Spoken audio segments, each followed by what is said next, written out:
خدا کے نام سے کرتا ہوں ابتدائے کلام، توجہ کیجئے مبذول مومنین کرام، کروں گا خدمت اقدس میں پیش ذکر انام، سب اہل بیت پہ مل کے پڑھیں درود و سلام، اللہم صلی علی محمد و علی محمد وعجل فرجہم۔ السلام علیکم ناظرین و ناظرات، آپ کے محبوب ترین ہدایت ٹیلی ویژن پر پروگرام صبرس لے کر ناچیز گدائے اہل بیت سید علی شان حسین اپنے معزز مہمانان گرامی کے ساتھ حاضر خدمت ہے۔ میرے ساتھ تشریف رکھتے ہیں، کسی تعارف کے محتاج نہیں، خطیب آل عمران، محقق، دانشور اور مذہبی رہنما جناب عباس علی قمی، مولانا عباس علی قمی صاحب، اور ان کے ساتھ تشریف رکھتے ہیں نہایت خوشگلو مترنم صداکار، صدا رکھنے والے، ذاکر اہل بیت اور مرحوم استاد قمبر غلام قمبر کے شاگرد ببرک علی بھٹی صاحب۔ ناظرین و ناظرات، آج میرے ہاتھ کے اندر یہ ایک کتاب ہے طارق اسماعیل ساگر صاحب کی، اور اس کا عنوان ہے پاکستان عالمی سازش کے نرخے میں۔ ناظرین، یہ کتاب محترم طارق اسماعیل ساگر صاحب کے ان کالموں اور مضامین کا مجموعہ ہے جو انہوں نے 2007 سے 2009 کے درمیان پاکستان کے معروضی حالات اور وہاں پہ ہونے والے مختلف واقعات کے اوپر تحریر فرمائی، اور اسے محترم جناب فضل حسین آوان صاحب نے تدوین و ترتیب دیا اور اس کی تشکیل دے کر یہ کتاب شائع کی۔ اس کتاب میں امن و امان کی صورتحال کو موضوع بحث بنایا گیا ہے، جس کے نتیجے میں ساری قوم ذہنی مریض بن کر رہ گئی۔ خودکش دھماکوں، لوڈ شیڈنگ، مہنگائی، کرپشن اور فرقہ واریت جیسے ہولناک حوادث کو اس میں ہدف تنقید بنایا گیا ہے۔ اس کتاب کے 59 یعنی 59 اس کے ٹاپکس ہیں، اس کے موضوعات ہیں، جن میں پاکستان پر دہشت گردوں کا حملہ، طالبان، محلاتی سازشیں، بلیک واٹر آرمی، پاکستان کے خلاف گریٹ گیم، IMF کا پھندہ، ISI، ڈاکٹر عافیہ کا اغوا، عالمی مالیاتی ادارے،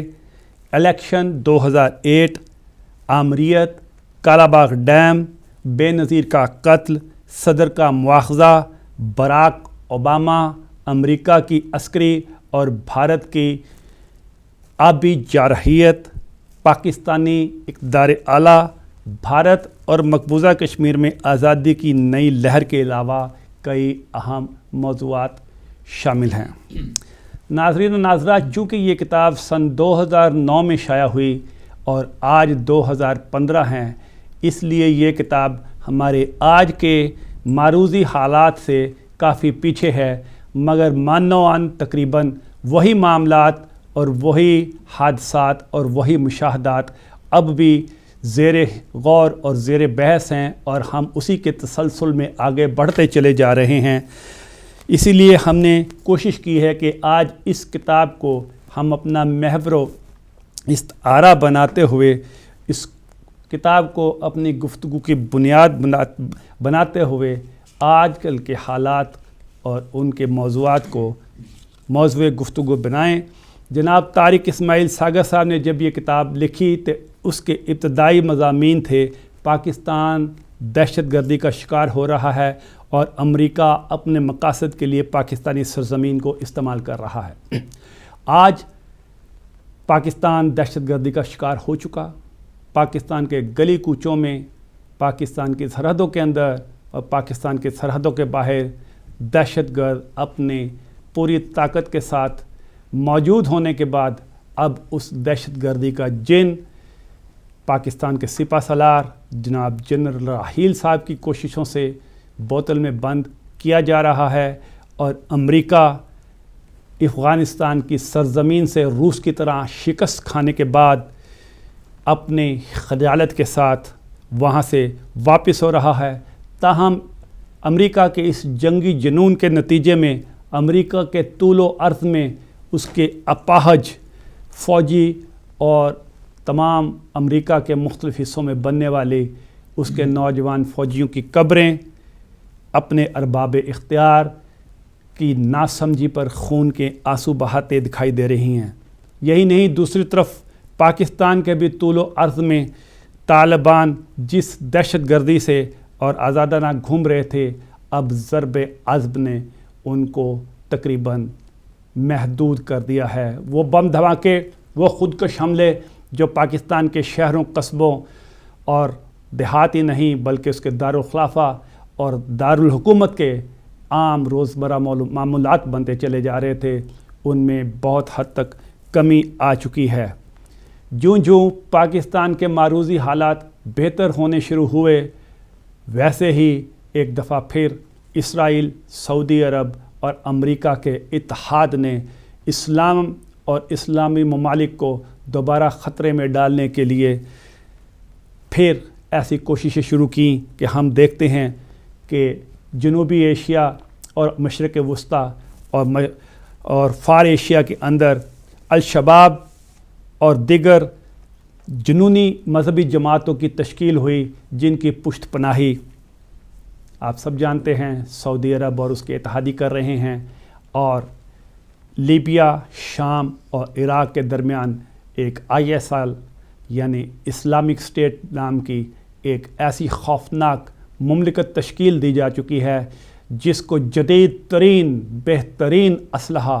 ان تمام ممالک کی طرف سے فراہم کیا جا رہا ہے۔ اور جب اس ISIL کی بیخ کنی کے لیے عراق کے اندر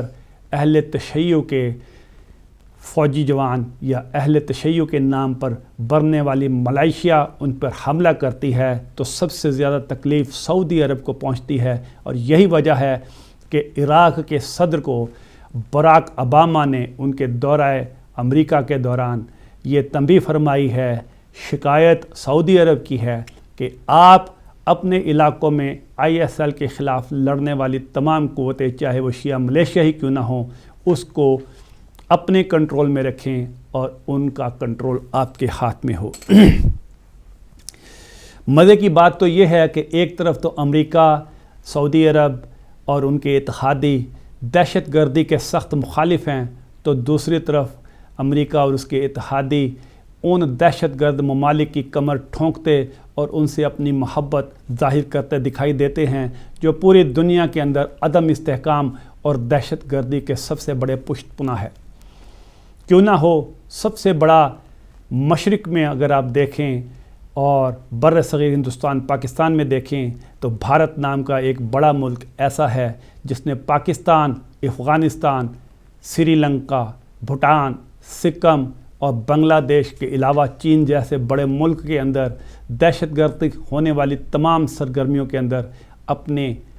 اپنا اثر و رسوخ استعمال کرتا نظر آتا ہے، اور بھارت کا ہاتھ اس کے اندر نہایت ہی سرگرم عمل نظر آتا ہے۔ اس کے باوجود امریکہ اور اس کے اتحادیوں کا سب سے نور نظر ملک بھارت ہی ہے، اور بھارت کو وہ دنیا کی سب سے بڑی جمہوریت قرار دیتے ہیں۔ اسی طرح اگر آپ مشرق وسطیٰ میں دیکھیں تو جیسا میں نے ابھی آپ کو بتایا کہ ISIL کی پشت پناہی ہو، یا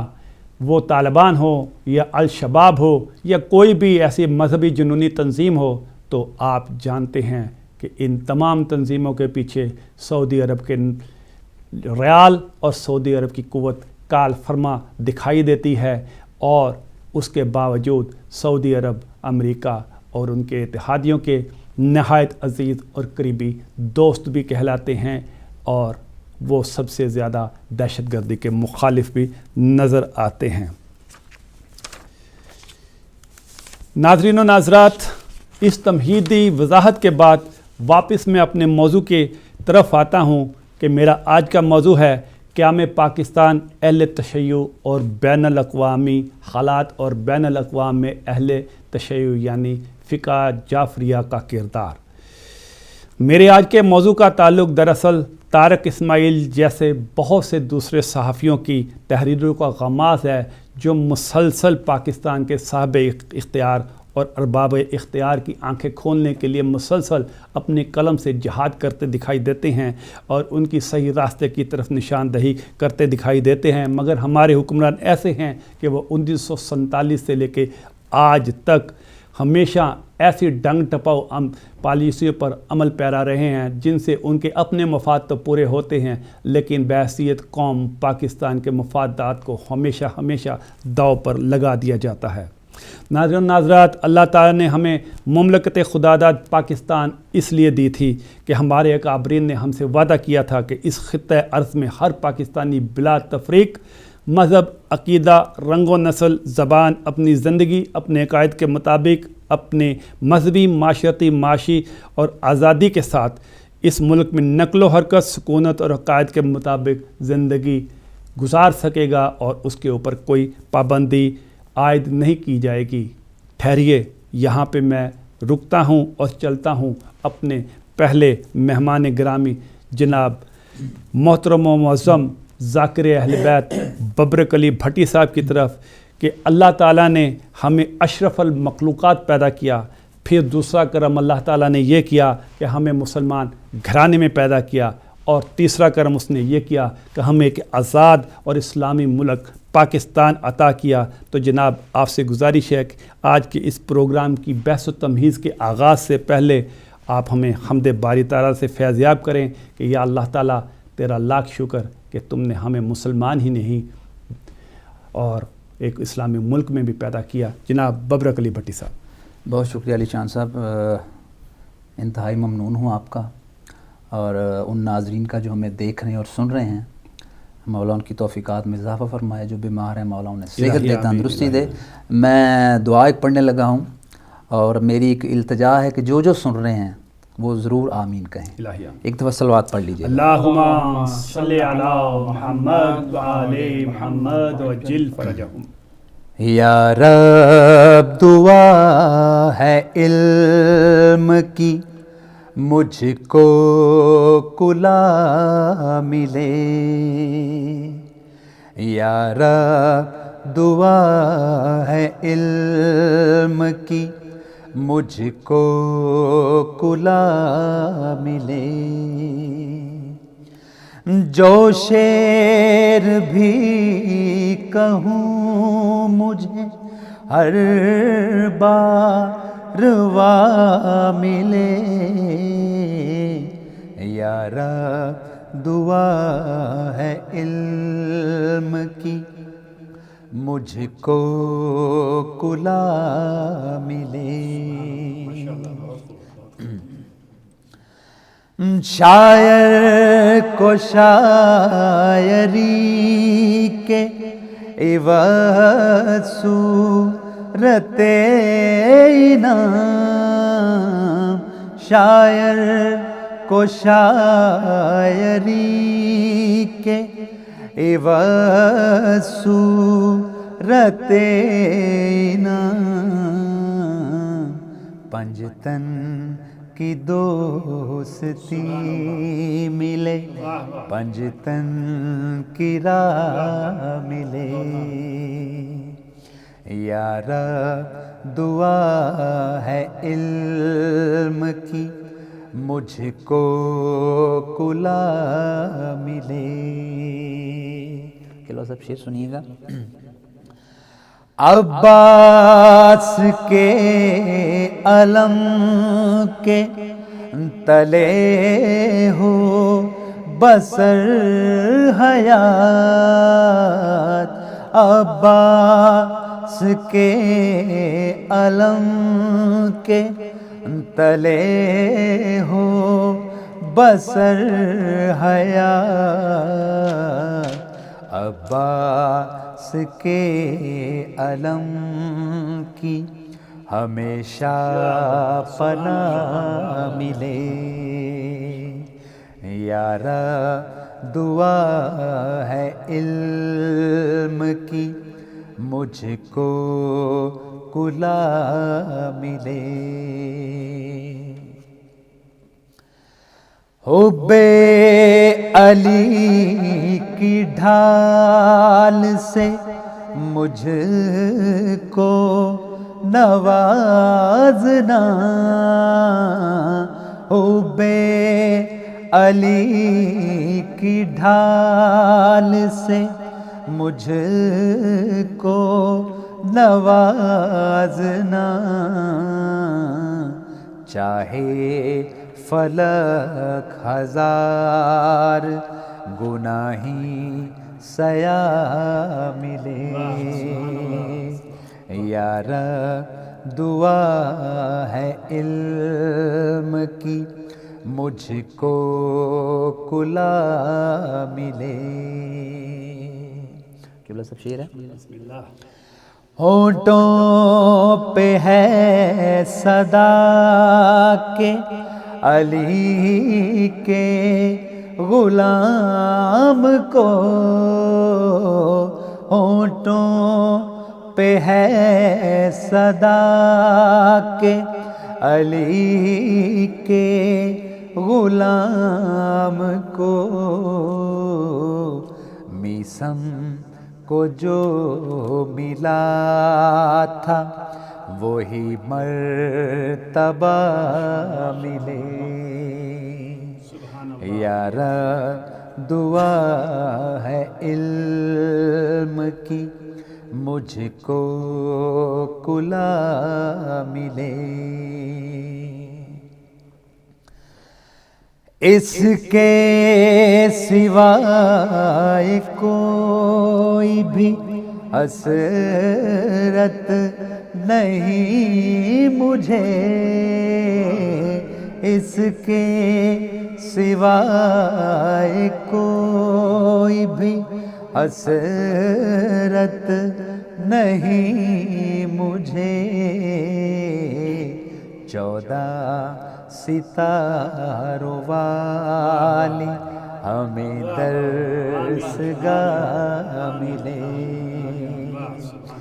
یار دعا ہے علم کی مجھ کو کلا ملے۔ میرے قلم سے مدحت آل نبی کے بعد، میرے قلم سے مدحت آل نبی کے بعد، مجھ کو علی کے چاہنے والوں کی چاہ ملے، یار دعا ہے علم کی مجھ کو کلا ملے۔ اور یہ میری حسرت ہے اور شعر بھی ہے۔ ماشاءاللہ۔ لکھنا کفن پہ یاد سے تم یا علی مدد، لکھنا کفن پہ یاد سے تم یا علی مدد، تاکہ لحد میں مجھ کو بڑا حوصلہ ملے، یار دعا ہے علم کی مجھ کو کلا ملے۔ علی شاہ صاحب شعر ہے کی روزہ۔ بس اور کیا کہوں یہ خدا سے ہے التماس، بس اور کیا کہوں یہ خدا سے ہے التماس، میری نوا کو شرف سماعت قدا ملے، یار دعا ہے علم کی مجھ کو کلا ملے۔ اور مکتا ہے مجھ کو علی علی کا ملے بے پناہ اجر، مجھ کو علی علی کا ملے بے پناہ اجر، شان علی میں ان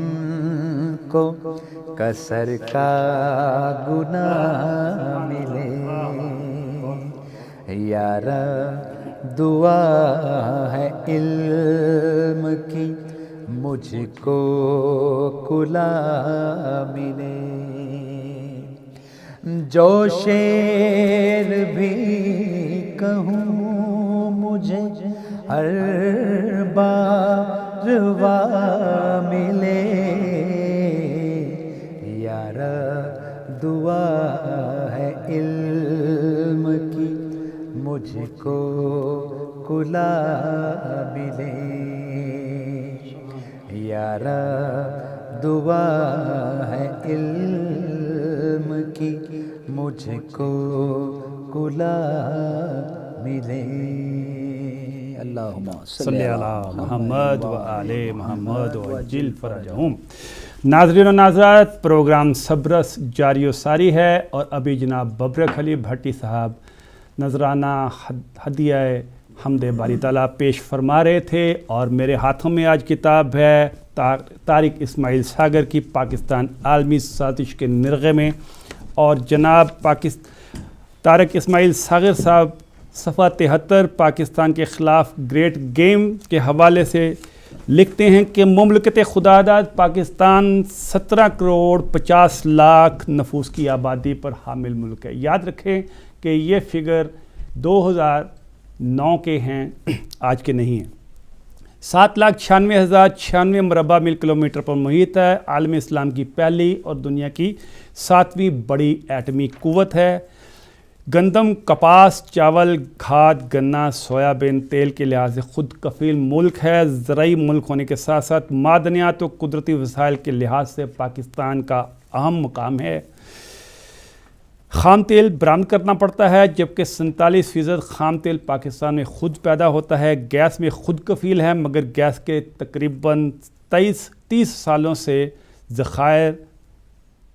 کم پڑتے جا رہے ہیں۔ پاکستان کو پھر بھی اس کی بڑے پیمانے پر ضرورت پڑے گی۔ گندک، کرومائٹ اور کوئلے میں پاکستان خود کفیل ہے، جو پاکستان استعمال نہیں کرتا، لہٰذا آج پاکستان کے اندر بجلی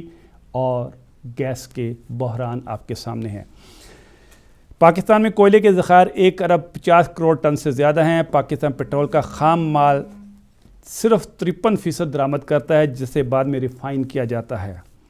گویا پاکستان پیٹرول میں خود کفیل ہو سکتا ہے۔ اس کے علاوہ پاکستان کا نہری نظام پوری دنیا میں اپنی مثال آپ ہے۔ ملک میں بہنے والے دریاؤں کی بدولت زرخیز زمین کی وجہ سے پاکستان مختلف اجناس کے ساتھ ان سے حاصل ہونے والی اشیاء پوری دنیا کے اندر برآمد کرتا ہے، بالخصوص ٹیکسٹائل کی مصنوعات خاص طور پر برآمد کرتا ہے۔ پاکستان افرادی قوت کے لحاظ سے یورپ، امریکہ اور مشرق وسطیٰ کے ممالک کو بہت صلاحیت، ہنرمند اور پیشہ ور افراد مہیا کرتا ہے، جہاں یہ لوگ پاکستان کو اپنا زر مبادلہ لا کر اور وہاں سے کما کر بھیجتے ہیں۔ وہاں پاکستان کی معیشت اور اس کے سیاسی استحکام کو بھی مضبوط کرتے ہیں۔ اس کے باوجود پاکستان کے زر مبادلہ کے ذخائر 17 ارب ڈالر سے گھٹتے گھٹتے اب 6 کروڑ 90 لاکھ ڈالر تک آ گئے ہیں، اور کرنٹ اکاؤنٹ کا خسارہ 5 ارب ڈالر تک پہنچ چکا ہے۔ یہ طارق اسماعیل ساگر نے اپنی کتاب پاکستان عالمی سازش کے نرغے میں جو تحریر کیا، یہ 2009 کے فگر ہیں، اور اب اس کے حالات پاکستان کے اس سے کہیں زیادہ دگرگوں ہو چکے ہیں، اور ہم گفتگو کر رہے ہیں پاکستان، قیام پاکستان، اہل تشیع اور اقوام بین الاقوام اور ان کے حالات۔ تو جناب اللہ تعالیٰ کا میں شکر ادا کر رہا تھا کہ اس نے ہمیں پہلے اشرف المخلوقات یعنی انسان بنایا، پھر اس نے دوسرا کرم یہ کیا ہمیں مسلمان بنایا، پھر تیسرا کرم اس نے یہ کیا ہمیں اس نے مسلمان ملک میں پیدا کیا۔ اور چلتا ہوں جناب آج کے اپنے دوسرے مہمان محترم جناب خطیب آل عمران عباس علی قمی صاحب کی طرف، مگر ٹھہریے، رکیے، ایک دفعہ ایک چیز جو میں بتانا بھول گیا ہوں کہ جو اللہ تعالیٰ نے ہم پر سب سے بڑی مہربانی کی وہ یہ کی کہ ہمیں اہل تشیع پیدا کیا، یعنی ہم پہلے مسلمان،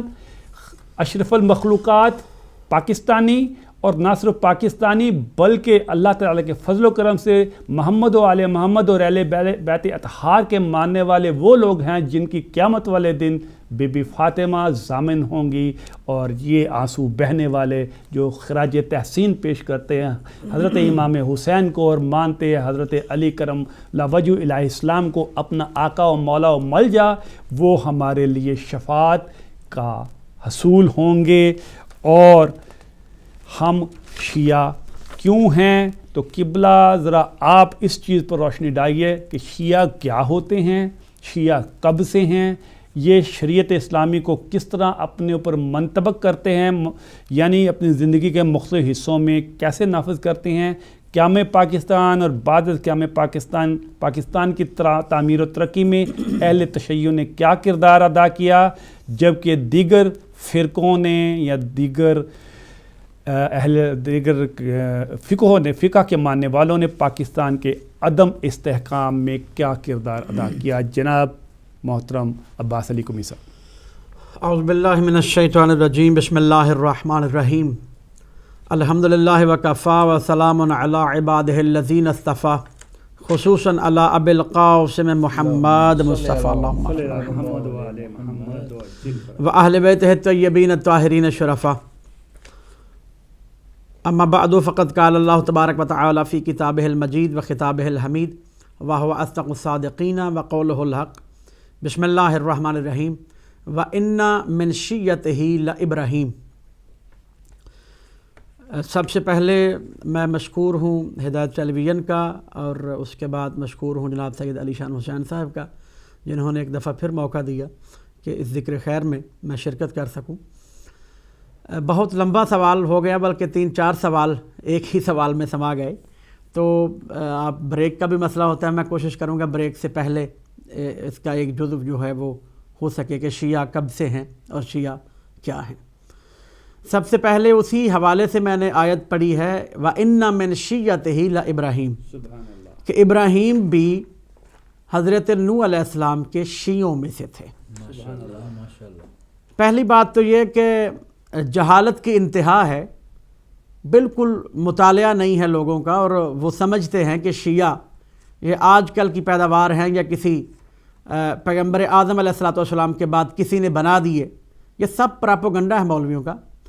فقط شیعہ ہی ایسا لفظ ہے جو قرآن پاک میں موجود ہے، اس کے علاوہ کوئی دوسرا لفظ جو استعمال ہوتے ہیں دوسرے مسالک کے لیے وہ موجود نہیں ہیں۔ فرق صرف یہ ہے کہ وَإِنَّ مِن شِيَّتِهِ لَإِبْرَاهِيمَ، کہ ابراہیم نوح کے شیعوں میں سے تھے، ہم علی کے شیعوں میں سے۔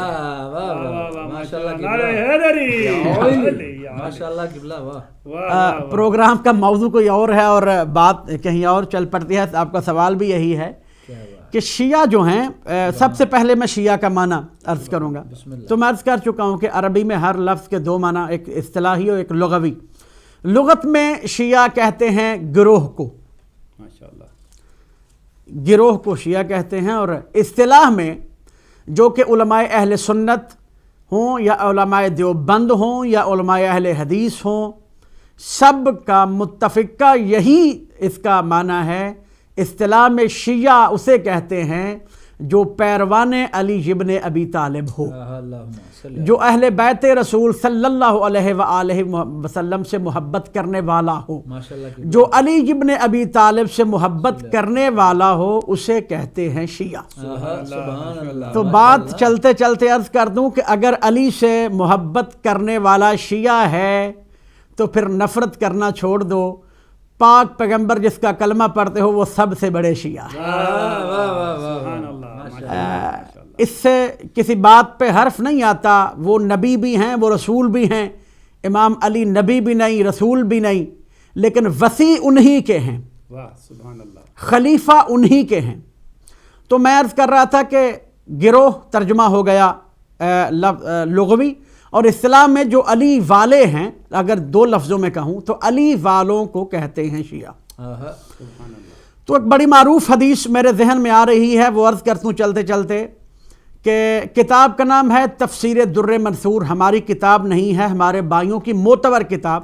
علامہ جلال الدین سیوطی کی لکھی ہوئی۔ جو لوگ یہ کہتے ہیں کہ شیعہ رافضی بعد میں بنے اور شیعہ کا وجود نہیں تھا، میں بتا رہا ہوں آپ کی کتابوں سے کہ شیعہ پیغمبر اعظم صلی اللہ علیہ وآلہ وسلم کے دور میں موجود تھے اور پیغمبر نے خود مخاطب کیا تھا۔ اور اگر میں ایک لفظ میں بیان کروں، ایک ہستی کا نام بیان کروں تو سلیمان فارسی سب سے بڑے شیعہ تھے، اور سلیمان فارسی ہی وہ ہستی ہیں جن کے بارے پیغمبر اعظم نے فرمایا السلمان منا اہل البیت، سلمان تو میری اہل بیت سے۔ اور سلیمان فارسی کو یہ شرف حاصل تھا کہ وہ سیدہ فاطمہ زہرا سلام اللہ علیہ کے در پاک پر، در اقدس پر اپنی ریش مبارک سے، داڑھی سے بھاری دیا کرتے تھے، جھاڑو دیا کرتے تھے۔ اگر ان کے علاوہ بھی کوئی اتنی صلاحیت رکھتا ہوتا تو وہ بھی یقیناً شیعہ کہلواتا۔ سبحان اللہ۔ تو میں عرض کر رہا تھا کہ علی والے ہوتے ہیں شیعہ، تو حدیث میں واضح طور پہ موجود ہے، تفسیر در منثور علامہ جلال الدین سیوطی کی لکھی ہوئی معتبر، ان کے علاوہ اہل سنت کی کتابوں میں یہ حدیث موجود ہے، اس کا میں حوالہ دے رہا ہوں کہ سورۃ البینہ کی آیا جاء خیر البریہ کی پیغمبر اعظم صلی اللہ علیہ وآلہ وسلم تفسیر فرما رہے تھے مسجد نبوی میں بیٹھ کر۔ پیغمبر اعظم بتا رہے تھے کہ وہ کون ہیں جو قیامت کے دن کامیاب ہوں گے، وہ کون ہیں جو خیر البریہ ہیں، وہ کون ہیں جو جہنم سے بچ جائیں گے۔ تو علامہ جلال الدین سیوطی نے لکھا کہ جب پیغمبر بتانے لگے وہ کون ہیں تو جابر بن عبداللہ انصاری نے پوچھا یا رسول اللہ وہ کون ہیں، آپ نام کیوں نہیں بتاتے تھے کہ وہ کون ہیں جو جنت والے ہیں، وہ کون ہیں جو جنت میں جانے والے ہیں، وہ کون ہیں جو کامیاب ہونے والے ہیں، وہ کون ہیں جو روز حشر روز قیامت نجات پانے والے ہیں۔ تو پیغمبر اعظم نے فرمایا، علی کی طرف دیکھ کے اشارہ کیا اور فرمایا عبداللہ یاد رکھنا انا ھذا وشیتہ ہم الفائزون یوم القیامہ۔ پیغمبر اعظم علیہ السلام نے فرمایا قیامت کے دن اگر کوئی کامیاب ہونے والا ہے تو وہ یا علی ہیں یا علی کے شیعہ ہیں۔ تو یہ تو ثابت ہو گیا پیغمبر اعظم کے دور سے کہ پیغمبر اعظم صلی اللہ علیہ وآلہ وسلم نے فرما دیا تھا ان ھذا وشیتہ ہم الفائزون یوم القیامہ۔ اب پتہ نہیں لوگ کون سے شیعہ کو ڈھونڈ رہے ہیں، پیغمبر کے زمانہ میں موجود تھے، پیغمبر نے نشاندہی فرما دی، اور جنت والا وہی ہوتا ہے جو سنت پہ بھی عمل کرنے والا ہو، جو حدیث پہ بھی عمل کرنے والا ہو، جو قرآن پہ بھی عمل کرنے والا ہو۔ عمل کرنے والے تھے، اسی لیے پیغمبر اعظم نے لفظ شیعہ استعمال کیا۔ تو یہ تو ہو گئے شیعہ کہ پیغمبر اعظم کے زمانے میں موجود تھے۔ باتیں بہت ساری ہیں لیکن میں مختصر کروں۔ آپ کا سوال جو تھا کہ تشکیل پاکستان میں، پاکستان کے بنانے میں اہل تشیع کا کردار کیا تھا، تو بڑی واضح سی بات کہ پاکستان کے بنانے والے جو دو مین ہستیاں ہیں، جو دو بڑے نام ہیں، سب سے پہلے فکر پاکستان ہے علامہ اقبال جنہوں نے پاکستان کی فکر دی، اور اس کے بعد پاکستان بنانے والے ہیں قائد اعظم محمد علی جناح۔ سبحان اللہ۔ نام سے ہی پتہ چلتا ہے کہ وہ کون ہے، محمد علی جناح۔ محمد اور علی ملیں تو پاکستان بن جاتا ہے۔ یہ ناموں کی برکت ہی تھی کہ ان کا نام قائد اعظم تو نہیں تھا، نام تو تھا محمد علی، اور جناح کا بھی بہت بڑا راز ہے، وہ پھر کبھی عرض کریں گے۔ محمد علی نام تھا، اور قائد اعظم پھر جب مملکت کو قائم کر دیا تو پھر ہو گیا قائد اعظم۔ تو قائد اعظم نے پاکستان کو بنایا، جو کہ کراچی ہائی کورٹ کے وراثت کے فیصلے میں یہ ثابت ہے کہ وہ اہل تشیع تھے، ماشاءاللہ، وہ الحمدللہ شیعہ علی ابن ابی طالب تھے۔ اور علامہ اقبال، ڈاکٹر محمد اقبال، واضح طور پہ ان کی شاعری بتاتی ہے، یہ تو 25% شاعری ہے جو اردو میں ہے، 75% شاعری ان کی فارسی میں ہے۔ اب جن لوگوں نے فارسی والی شاعری نہیں پڑھی ان کو کیا پتا کہ علامہ اقبال کیا تھے۔ ایران میں جو کہ ایک شیعہ مملکت ہے، اس میں اقبالیات میں PhD کروائی جاتی ہے۔ سبحان اللہ، یعنی اقبال ایک وہ عام نہیں تھے، بلکہ امام خوانی کا فرمان ہے اقبال یک ولی بود، اقبال ولی خدا تھے، کوئی عام ہستی نہیں تھے۔ تو اقبال بھی ہو گئے علی والے، قائد اعظم بھی ہو گئے علی والے، اور بڑے افسوس سے کہنا پڑتا ہے اس حقیقت کو کہ وہ لوگ جو پاکستان کے بنتے ہوئے شدید احتجاج کر رہے تھے کہ پاکستان کیوں بن رہا ہے، جب مملکت خداداد پاکستان قائم ہو گئی تو وہی لوگ پاکستان کے مالک بن بیٹھے، اور آج وہی لوگ ہیں جو پاکستان کے ٹھیکیدار بنے ہوئے ہیں، اور انہی لوگوں کی وجہ سے پاکستان کا ایمیج مسلسل خراب ہو رہا ہے، جنہوں نے پاکستان کی مخالفت کی تھی اور آج بھی پاکستان کے معروف تجزیہ نگار جب ٹیلی ویژن پہ بیٹھ کے تبصرہ کرتے ہیں، ان میں سے زید حامد کا میں نام لکھ سکتا ہوں، جو واضح طور پہ کہتے ہیں کہ دارالعلوم دیوبند، جنہوں نے اس وقت بھی پاکستان کی مخالفت کی تھی، اور دارالعلوم دیوبند جو آج بھی ہندوستان میں ہے، وہ آج بھی ہندو کی حمایت تو کرتا ہے لیکن پاکستان کی حمایت نہیں کرتا۔ آج بھی کسی بھی معاملے میں جب کوئی بات ہوتی ہے تو وہ ہندوستان کے ساتھ کھڑا ہوتا ہے، پاکستان کے ساتھ کھڑا نہیں ہوتا۔ اور جب قائد اعظم محمد علی جناح رحمۃ اللہ علیہ پاکستان بنا کے دے رہے تھے پاکستانیوں کو، میں صرف مسلمان نہیں کہتا، اس میں جتنے بھی افراد ہیں وہ سارے پاکستانی ہیں، اور قائد اعظم نے پاکستان فقط مسلمانوں کے لیے نہیں بنایا تھا، وہ علی والے تھے، پاک مصطفیٰ صلی اللہ علیہ وآلہ وسلم کے ماننے والے تھے، انہوں نے پاکستان پاکستانیوں کے لیے بنایا تھا۔ افسوس کی بات یہ ہے کہ جو اسلام کا دعویٰ کرتے ہیں وہی پاکستان کو بدنام کر رہے ہیں، وہ اسلام سے اصل واقف ہی نہیں ہیں۔ کہاں اسلام میں لکھا ہے خودکش حملے؟ کہاں اسلام پہ لکھا ہے کسی کی عبادت گاہ پہ حملہ کرنا؟ کہاں اسلام میں لکھا ہے مسجد پہ حملہ کرنا؟ کہاں اسلام میں لکھا ہے امام بارگاہ پہ حملہ کرنا؟ ایک قرآن جل جائے تو ہمارے پاکستان کے مسلمان جلوس نکالتے ہیں، احتجاج کرتے ہیں، کرنا بھی چاہیے، لیکن کم از کم یہ بھی تو سوچیں کہ جب کسی مسجد میں، جب کسی امام بارگاہ میں وہ دھماکہ کرتے ہیں تو کتنے قرآن پاک شہید ہوتے ہیں، وہاں پہ احتجاج نہیں ہوتا۔ تو جو ان لوگوں کی حمایت کرنے والے ہیں ان کو بھی غور کرنا چاہیے کہ ہم پاکستانی ہیں، ہمیں وہ پاکستانی بننا ہے جو قائد اعظم محمد علی جناح ہمیں بنانا چاہتے تھے، اور الحمدللہ ہمیں شیعان علی ابن شیعان حیدر کرار کو فخر ہے کہ ہم وہ پاکستانی ہیں جو قائد اعظم چاہتے تھے، ہم وہ پاکستانی ہیں جو پرامن ہیں، ہم وہ پاکستانی ہیں جو امن پہ یقین رکھتے ہیں، ہم وہ پاکستانی ہیں جو اتحاد پہ یقین رکھتے ہیں۔ جا کے دیکھ لیں پورے پاکستان میں، غور تحقیق کر کے دیکھ لیں کہ شیعہ ایک ایسا پرامن مسلک ہے جو اتحاد اور اتفاق پر یقین رکھتا ہے۔ ماشاءاللہ ماشاءاللہ، بہت خوب بہت خوب۔ اس کا ایک حصہ باقی رہ گیا ہے، لیکن میں ناظرین و ناظرات اس کی وضاحت بعد میں ابھی ان سے لیتا ہوں۔ علامہ نے بہت خوبصورت بات کہی ہے کہ جو علماء کرام آج قتل کے فتوے دیتے پھرتے ہیں اور جو کافر کے فتوے دیتے پھرتے ہیں، جو اصل میں پاکستان کو برباد اور تباہ کرتے پھرتے ہیں، وہی پاکستان کے مخالف تھے۔ میرے ہاتھ میں ایک کتاب ہے تعمیر پاکستان میں حکمرانوں کا کتاب، تعمیر پاکستان میں حکمرانوں کا کتاب، یہ تحریر کی ہے حکیم محمود احمد ظفر صاحب نے۔ اس کتاب کے اوپر میں نے آئندہ کے لیے موضوع رکھا تھا، آئندہ اس کے اوپر بات کرنی تھی، بات حوالے کی آ گئی ہے۔ اس کے صفحہ 23 کے اوپر جمعیت علماء ہند کا قیام، اس کے متعلق لکھا گیا ہے۔ حکیم صاحب فرماتے ہیں کہ حضرت شیخ الہند کے زمانہ اسارت میں ہندوستان میں بہت سے واقعات رونما ہوئے، جن میں ایک جلیانوالہ باغ کا حادثہ فاجتہ بھی تھا، لہٰذا 13 اپریل 1919 کو یہ واقعہ رونما ہوا۔ نومبر کی آخری تاریخوں میں خلافت کانفرنس کی ایک اجلاس کی تقریب سے فراغت کے بعد دہلی میں موجود علماء نے ایک جلسہ منعقد کیا، جس میں علماء شریک ہوئے اور مولانا ثناء اللہ امرتسری کی تحریک پر مولانا منیر الزمان اور دوسرے حاضر علماء کی تائید سے مولانا عبد الباری فرنگی، نام سن لیجئے، فرنگی یعنی وہ مولانا بھی ہیں، وہ فرنگی کہا جاتا تھا انگریزوں کو، تو ان کا نام تھا مولانا عبد الباری فرنگی محلی، اس جلسہ کے صدر قرار پائے اور جمعیت علماء ہند کا قیام عمل میں آیا۔ اور جمعیت علماء ہند کا قیام تو عمل میں آ گیا، اور اس کا دوسرا جلسہ 19، 20 اور 21 نومبر 1920 کو ہو بھی گیا، اور اس کے صدر شیخ الہند مولانا محمد حسن دیوبندی، نائب صدر مولانا مفتی کفایت اعزازی صدر، ہر صوبے کے صدر اور ناظم مولانا احمد سعید دہلوی، اور معین ناظم مولانا محمد دراز اور خازن شیخ فضل الرحمان بن گئے۔ مگر ان کا مقصد کیا تھا؟ اس جمعیت علماء ہند کا مقصد یہ تھا، وہ فرماتے ہیں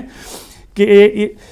میرٹھ کی جمعیت کے اجلاس میں اپنے خطبہ صدارت میں متحدہ قومیت کے مسئلہ کو واضح کرتے فرمایا، ہم باشندگان ہندوستان بحیثیت ہندوستان ہونے کے ایک اشتراک رکھتے ہیں، دو قومی نظریہ پر یقین نہیں رکھتے. جس طرح ہماری صورتوں کے اختلافات، ذاتوں اور صنعتوں کے تباین، رنگتوں اور قومتوں کے اختلافات ہماری وطنی اشتراک میں خلنداز نہیں ہیں. ہم سب وطنی حیثیت سے ہندوستانی ہیں، لہذا وطنی منافع کے حصول اور مضرتوں کے ازالہ کی فکر اور اس کے لیے جدوجہد مسلمانوں کا بھی اسی طرح فریضہ ہے جس طرح دوسری ملتوں اور غیر مسلم قوموں کا. اس لیے سب کو مل کر متحدہ کوشش کرنی چاہیے کہ ہندوستان آزاد ہو جائے. یہ کتاب حکیم صاحب کی لکھی ہوئی ہے. لگتے ہیں کہ وہ جمعیت ہی کے کوئی کارکن ہے، کیونکہ مسلم لیگ کو بہت زیادہ گالیاں اس کتاب میں دی گئی ہیں اور ان کو انگریزوں کا پٹھو قرار دیا گیا ہے. مگر وہ خود ہی بتا رہے ہیں کہ ان کا جو پہلے جماعتیے تھے اہل حدیث کے یا جماعت الہند کے، وہ ان کا نام فرنگی تھا اور انہوں نے یہ مشترکہ لائے عمل کیا تھا کہ ہم سب کافروں کے ساتھ مل کر اس کو دین کو آزاد کرنے کی جدوجہد کرنی چاہیے. اس جگہ پر میں رکتے ہوئے ایک دفعہ پھر اپنے موضوع کی طرف واپس آتا ہوں کہ آج کے موضوع کو میں نے اس لیے پکڑا ہے، ہم اس لیے لے کر چل رہے ہیں کہ جب اب آج پوری دنیا کے نقشے کے اوپر اہل تشیع کے مذہب کو دیکھتے ہیں تو ہم آپ کو پاکستان میں نظر آتے ہیں، اہل تشیع آپ کو ہندوستان میں نظر آتے ہیں. ایران ایک اہل تشیع کی واضح اکثریت کی مملکت بن چکا ہوا ہے. عراق ایک 60% آبادی ہونے کے باوجود ظلم و ستم کا شکار ہے اور اس کو ایک آزاد اور پیسفل امن و امان کا ملک بننے سے روکنے کے لیے سعودی عرب اپنے امریکی حلیفوں کے ساتھ مل کر ISIL کی تنظیم یعنی اسلامک مملکت وہاں بنانے کی کوشش کر رہا ہے. مسلسل عراق کو ڈسٹیبلائز کیا ہوا ہے. لبنان کے اندر آپ دیکھ لیجئے کہ وہاں پہ کیا حالات ہیں، اور اس کے بعد یمن تک تو آتے آتے آپ دیکھ ہی لیجئے کہ کمال ہے کہ یمن کے اوپر انہوں نے حملہ بھی کیا اور پھر وہ مظلوم بھی ہیں. یہ ہمارا ایک علیحدہ موضوع ہے کہ حرمین شریفین کے اصل میں دشمن کون ہے اور اس سے ان کو خطرہ کیا ہے. بہت سے موضوعات ہیں جو ہم نے آئندہ پروگراموں میں ڈسکس کرنے ہیں. آج ان پروگراموں کی کیونکہ ابتدا ہے، جھلک چل رہی ہے، لہذا اس جھلک کو ہم بتاتے ہوئے آگے بڑھنے کی کوشش کر رہے ہیں کہ اگر آپ یمن میں دیکھ لیں 3,500 تو صرف پاکستانی وہاں سے بلائے گئے، واپس بلائے گئے بغیر ایک شخص بھی زخمی ہوئے یا مارے جانے کے. ہندوستانی بھی اس میں تھے، چائنیز میں اس میں تھے، پوری دنیا سے وہاں پہ گئے ہوئے کسی شخص کو حوثی قبائل نے ایک ذرا برابر نقصان نہیں پہنچایا، بلکہ وہاں سے ان کو نکلنے کے اندر آسانیاں فراہم کی. اس وقت آسانیاں فراہم کی جب کہ امریکہ کی مدد کے ساتھ 10 ملکوں کی 10 لاکھ فوج ہے اس وقت، جو اس وقت سعودی عرب کے کوئلیشن میں شامل ہے. ہزاروں اس کے اندر بندوقیں اور بہت بہت بڑے اس کے اندر توپیں ہیں، گنیں ہیں اور جہاز ہے. مسلسل بمباری کر کے تحت تیغ کیا جا رہا ہے، انفراسٹرکچر اس ملک کا تباہ کیا جا رہا ہے. پھر بھی وہاں کے زیدیوں یعنی وہاں کے آدھے شیعوں کی، یعنی وہ مکمل ابھی شیعہ نہیں ہیں، آدھے شیعہ ہیں، ان آدھی شیعوں کی ہمت اور حوصلہ دیکھ لیجئے. پوری دنیا کی اور سعودی عرب کی بدماشی کے باوجود انہوں نے کسی ایک شخص کو نہ گلا کاٹا یہ کہہ کر کہ تم اہل حدیث ہو، تم وہابی ہو، یا تم سنی ہو، یا تم فلاں ہو، یا تم فلاں نہیں، بلکہ جس نے وہاں سے ہجرت کرنے کی کوشش کی، نکلنے کی کوشش کی، اس کو سہولتیں اور آسانیاں فرمائی. اور دوسری طرف سعودی عرب کے کوئلیشن سے آپ دیکھ لیجئے کہ جو بندہ ان کے ہاتھ لگتا ہے اس کی گردن اڑا دیتے ہیں، خون کی ندیاں نالے بہاتے ہیں. تو ناظرین اس گفتگو کو ہم آگے لے کر چلیں گے، مگر وقت ہو گیا ہے ایک مختصر سے بریک کا. بریک کے بعد ہم دوبارہ حاضر ہوں گے، ٹیلی فون لائنیں کھل جائیں گی اور ہم آپ کے ساتھ اہل تشیع اور عوام بین الاقوام یعنی پوری دنیا کی قومیں اور ہر قوم کے اندر جہاں جہاں بھی اہل تشیع ہیں وہ کیا کردار ادا کر رہے ہیں، وہاں کے ممالک کی ترقی کے لیے اور امن اور آشتی کے لیے کیا ہمتیں کر رہے ہیں، اور ہمارے امام حسین کا کیا درد تھا، اس کے اوپر گفتگو کریں گے. مختصر وقفے کے بعد آپ کی ٹیلی فون لائن کھل جائیں گی، آپ براہ راست ہم اس آج کے موضوع میں شامل ہو سکیں گے، اور حاضر ہوتے ہیں ایک مختصر وقفے کے بعد آپ کے ساتھ.